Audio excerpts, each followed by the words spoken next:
ഞാനിത് 2 സ്റ്റൗവിൽ 2 ചട്ടി വെച്ചെടുത്തിട്ടുണ്ട്. അപ്പോൾ നമുക്കൊന്നൊരു രസവും ഉണക്കമീൻ വെച്ചിട്ടുള്ള ഒരു തോരനും കൂടെ തയ്യാറാക്കിയിട്ടെടുക്കാം. നമ്മൾ ട്രിവാൻഡ്രം ഭാഗത്തൊക്കെ കരുവാട് എന്നാണ് കേട്ടോ പറയുന്നത്.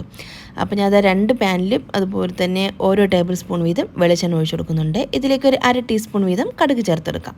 കടുക് ഒന്ന് പൊട്ടി തുടങ്ങുന്ന സമയത്ത് 2-3 വറ്റൽമുളക് 2-3 കഷ്ണങ്ങളാക്കി ഒന്ന് മുറിച്ചതും കൂടെ ചേർത്തെടുക്കുന്നുണ്ട്. അപ്പോൾ 2 പാനിൽ ഞാൻ അതേപോലെ തന്നെ ഇട്ട് കൊടുക്കുകയാണ്. പിന്നെ ഇത് ഒരു തണ്ട് കറിവേപ്പില ഇപ്പോൾ രസത്തിന് വേണ്ടിയിട്ട് ചേർത്തെടുക്കുന്നുണ്ട്. പിന്നെ ഒരു 3-4 പച്ചമുളകും 4-5 അല്ലി വെളുത്തുള്ളിയും അതുപോലെ തന്നെ 3-4 ചെറിയ ഉള്ളി, ഒരു കഷ്ണം ഇഞ്ചി ഇത്രയും കൂടെ ഒന്ന് ചതച്ചിട്ട് അത് നമുക്ക് രസത്തിലേക്ക് ചേർത്തെടുക്കാം. പിന്നെ ഇതാ ഒരു തോരന് വേണ്ടിയിട്ട് ചെറിയൊരു സവാള ഒന്ന് സ്ലൈസ് ആക്കിയിട്ടൊന്ന് മുറിച്ചതാണ്. അതും കൂടെ ചേർത്തൊന്ന് വഴറ്റിയെടുക്കുന്നുണ്ട്. പിന്നെ നമുക്ക് രസത്തിന് വേണ്ടിയിട്ട് ഒരു 2 തക്കാളി, നല്ലോണം പഴുത്ത 2 തക്കാളിയാണ്, അതൊരു 4-5 കഷ്ണമാക്കി ഒന്ന് മുറിച്ചതും കൂടെ ചേർത്തൊന്ന് വഴറ്റിയെടുക്കുന്നുണ്ട്. പിന്നെ ആ ഒരു രസത്തിലേക്ക് ആവശ്യത്തിനുള്ള ഉപ്പും കൂടെ നമുക്കിപ്പോൾ തന്നെ ചേർത്തെടുക്കുന്നുണ്ട്.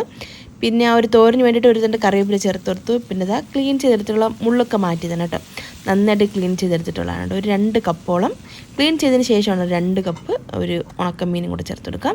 ഒന്ന് വഴറ്റിയതിന് ശേഷം അതിലേക്ക് കുറച്ച് വെള്ളം ഒഴിച്ചൊന്ന് അടച്ചു വെച്ചൊന്ന് വേവിച്ചിട്ടെടുക്കാം.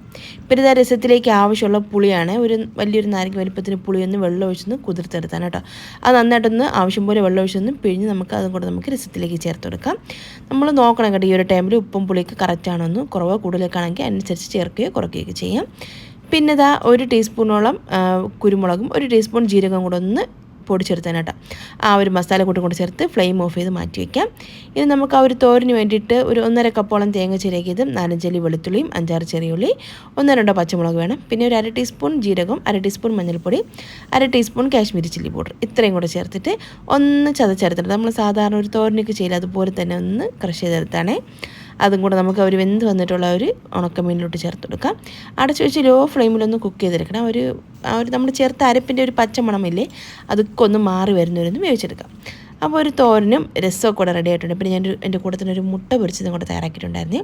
അപ്പോൾ നല്ല മട്ടരിച്ചോറും രസവും ഈ ഒരു ഉണക്കമീൻ തോരനും പൊരിച്ചതുണ്ടെങ്കിൽ അതും സൂപ്പറാണ് കേട്ടോ.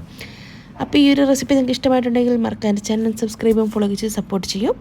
ഈ വീഡിയോ കണ്ട എല്ലാ കൂട്ടുകാർക്കും